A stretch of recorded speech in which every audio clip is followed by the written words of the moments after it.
আসসালামু আলাইকুম আরহামতুল্লাহি ওয়াবারাকাতুহ। আলহামদুলিল্লাহ, আজকে ঈদের দ্বিতীয় দিন। আলহামদুলিল্লাহ, আল্লাহর অশেষ রহমতে ভালো আছি, সুস্থ আছি। শুকরিয়া মহান রবের দরবারে। প্রয়োজন শেষ হলে মানুষের কথার ধরন পাল্টে যায়, হোক সে পরিবার কিংবা বন্ধু। আত্মীয়তার সম্পর্ক টিকিয়ে রাখতে হবে, না হলে জাহান্নামী হতে হবে। টিকিয়ে রাখলে তাদের সঙ্গে গীবত গাইতে হবে, তাদের সঙ্গে মিলেমিশে পাপ কাজ করতে হবে। তা না হলে আত্মীয়তার সম্পর্ক টিকবে না। আত্মীয়তার কাছে খারাপ হতে হবে, আত্মীয়তার সাথে যুদ্ধ করতে হবে, আত্মীয়তার সাথে একসাথে মিলেমিশে থাকা যাবে না। আত্মীয়র কাছে সবচেয়ে খারাপ লোকটা হতে হবে। যদি তাদের মতো গীবত না গাইতে পারেন, তাদের মতো সুদ না খাইতে পারেন, তাদের মতো একসাথে একত্রিতভাবে গুনাহ না করতে পারেন, তবে আপনি খারাপ লোক। আর যদি আপনি আত্মীয়তার সম্পর্ক নষ্ট করেন, তাহলে আপনি জাহান্নামী। তাহলে আপনাকে দুইটাই টিকিয়ে রাখতে হবে, আত্মীয়তার সম্পর্ক এবং আল্লাহর ভয়, আল্লাহর নিষেধাজ্ঞা কাজগুলো না করা থেকে আপনাকে বিরত রাখতে হবে। তাহলে আপনি কি করবেন? আত্মীয়তার সম্পর্ক রাখতে হলে তাদের মতোই পাপ কাজ করা লাগবে। যদি না আপনি তাদের মতো কাজ না করেন, তাহলে আপনি তাদের কাছে খারাপ হবেন। আর যদি আল্লাহর বিধান অনুযায়ী আত্মীয়তার সম্পর্ক আপনি নষ্ট করে ফেলেন, তাহলে আপনি আল্লাহর কাছে খারাপ হবেন। তাহলে আমরা দুইটাই যদি টিকিয়ে রাখতে হয়, আমরা কি করব? আত্মীয়তার সম্পর্ক টিকিয়ে রাখতে হলে তাদের মতো পাপ কাজ আমরা করব না, ইনশাআল্লাহ।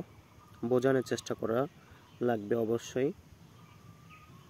হোক সেটা যত বড়ই পাপ কাজ হোক বা যত ছোটই পাপ কাজ হোক, নিষেধ করা অবশ্যই লাগবে। নিষেধ আপনাকে অবশ্যই করতে হবে। যদি আপনি নিষেধ না করেন, তাহলে অবশ্যই আপনি তাদের মতোই পাপিষ্ঠ হবেন, যেটা মহান আল্লাহ পছন্দ করেন না। আত্মীয়তার সম্পর্ক টিকিয়ে রাখবেন, তাদের মতো পাপ কাজ করে নয়, তাদেরকে সংশোধন করে। আপনার চোখের সামনে যদি দেখেন তারা পাপ করছে, আপনি বাধা দিবেন না। আপনি সমপরিমাণ পাপী হবেন। আপনি বাধা দিবেন, অবশ্যই তারা একদিন, দুদিন, 3 দিন, একদিন তারা ফিরে আসবে। আত্মীয়তার সম্পর্ক কখনোই নষ্ট করা যাবে না। নষ্ট করলে সে ব্যক্তি কখনো জান্নাত পাবে না। আত্মীয়তার সম্পর্কও থাকবে, পাপ কাজ থেকেও বিরত থাকতে হবে। আত্মীয়তার সম্পর্ক, আত্মীয় নিজের ভালো আচরণে, ভালো ব্যবহারে, ভালো একটা নির্দেশে যদি আত্মীয়তার সম্পর্কে একটু ফাটল ধরে, আপনাকে খারাপ মনে করে, তাহলে এতে কিছু যায় আসে না। মহান আল্লাহর কাছে ভালো হতে হবে।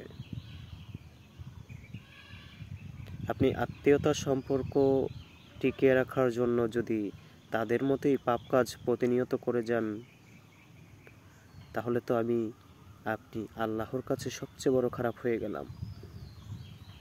আল্লাহর বিধান অনুযায়ী না চলে আত্মীয়তার সাথে যত পাপ কাজ আছে তাই করলাম, কিন্তু আত্মীয়তার সম্পর্ক টিকিয়ে রাখলাম, এটা তেমন নয়। এটা অবশ্যই করা যাবে না। আত্মীয়তার সম্পর্ক অবশ্যই টিকিয়ে রাখবেন, কিন্তু তাদের মতো পাপ কাজ করে নয়, তাদেরকে সংশোধন করে। তাই আমরা অবশ্যই আত্মীয়তার সম্পর্ক নষ্ট করব না, আত্মীয়তার সম্পর্ক টিকিয়ে রাখব এবং কি তাদেরকে সংশোধন করে, তবে তাদের মতো পাপ কাজ করে নয়।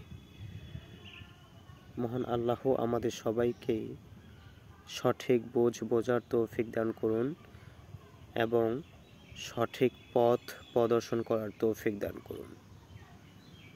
আসসালামু আলাইকুম ওয়া রাহমাতুল্লাহি ওয়া বারাকাতুহু।